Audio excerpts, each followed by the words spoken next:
It is Saturday, June 29th, 2024, and I think I should make a little video explaining why some of my dogs are tied to a tree and some of them aren't, and what's going on here. So this is Snowball. He is a livestock guardian dog. He's not a pet. He was born in Wyoming in the middle of winter, and if you know anything about Wyoming, they get down to -40, probably even lower. That's in Fahrenheit, but at that point it kind of doesn't matter whether it's Fahrenheit or Celsius, it's cold. So he was born to a livestock guardian dog and I think a border collie, what you might call a working dog, right? And livestock guardian dogs are kind of a different breed of dog. There's several breeds that do well as livestock guardian dogs, but universally their purpose is to protect the livestock, especially sheep. Sheep are especially susceptible to predation. And the kinds of animals that prey on sheep, it's not just wolves, it's coyotes, which coyotes are everywhere in the United States. It's a big problem. And there's nothing we can do about it. Trust me, people have tried everything they can think of. And many farmers have a policy that when they see a coyote, they shoot on sight. They don't try anything. They just level the rifle and take a shot. And hopefully they get a hit. But even that doesn't do anything to the coyote population. The only way to protect your animals from coyotes is with these dogs that are bigger than coyotes and fiercer, because coyotes are pretty dangerous animals in their own right, especially because they hunt in groups.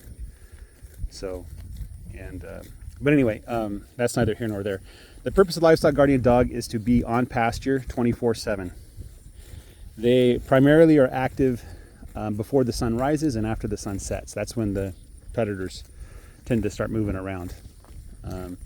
They patrol and they hunt. One of my friends has livestock guardian dogs on his property, and one of them disappeared for a few days. And of course, good luck finding a livestock guardian dog that disappears. Their thoughts immediately went to the idea that perhaps a livestock guardian dog was killed. So, but they were surprised and happy when they saw the livestock guardian dog return a few days later with the leg of a deer. Just the whole leg. And he tried to figure out whether the dog killed the deer or whether the deer died and the dog just ate it. But regardless, that dog brought back the leg of a deer, and the dogs had a little feast for a couple days, which of course was good for the bottom line because they didn't have to buy dog food for those couple days. But that's kind of what these livestock guardian dogs do. Some people think of animals as little humans, and nothing could be further from the truth, especially when it comes to livestock guardian dogs. If they were humans, they would probably be classified as some kind of psychotic evil monster. What child would slip out of their house at night to wander the neighborhood and kill random people? That's not healthy behavior for humans. Now, certainly there are certain humans that do that for their profession. That's what they do. Under cover of darkness, they go around and they hunt people, particularly in times of war. But the livestock guardian dogs, that's what they do all day, and that's all they're pretty much bred to do. And they get a good attaboy when they come back with a coyote carcass. So livestock guardian dogs, they need to survive out here in the weather, whether it's hot or cold, whether it's rainy, sunny, snowy, blizzardy, even the hailstone the size of softballs, right? They need to survive out here because we need them to be on the animals all the time. Now, you'll notice that I don't have any barns. That structure there is not a barn. It's a shop. It's for parking tractors and working on things. And the reason why we don't have barns is because we want the animals to be on pasture all the time, eating the natural grass in its natural habitat and pooping and peeing wherever they go, right? We're trying to mimic nature here. This is what the buffalo did for thousands of years before the humans came and populated this continent. I put an asterisk there.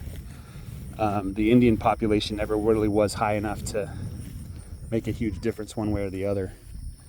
But you know, until we came with our railroads, our cities, our highways, our farms and factories, the buffalo roamed free without any barns, and they numbered, I don't know what the number was, but I think hundreds of millions of buffalo.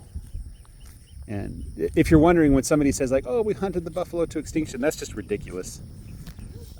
If we would kill 10 million buffalo a year, which is just an unimaginable number, impossible for humans in the 1800s to do that.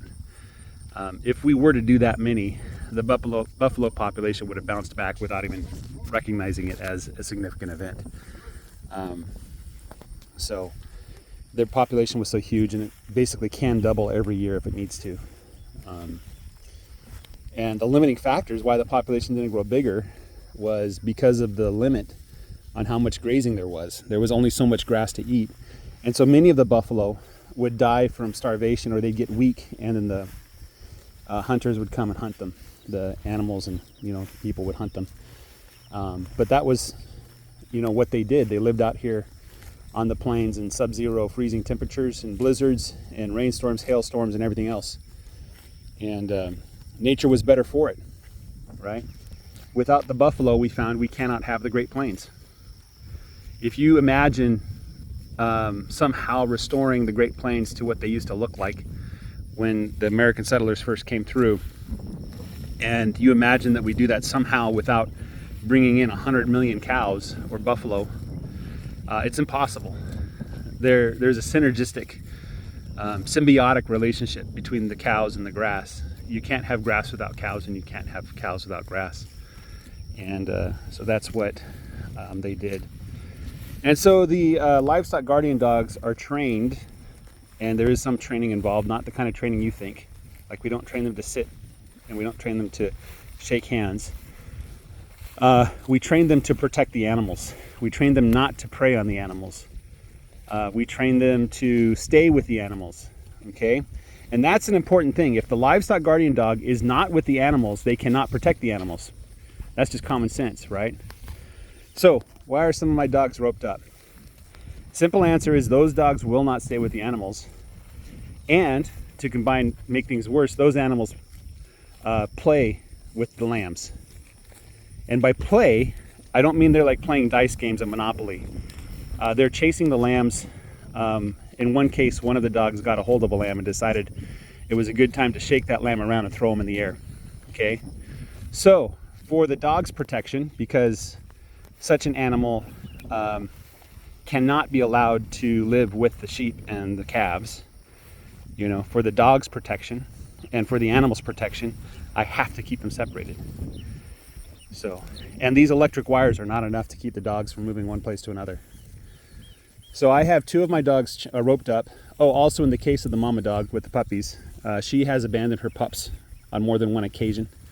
So if I let her do her thing, those pups would be dead. So they're almost old enough to be weaned.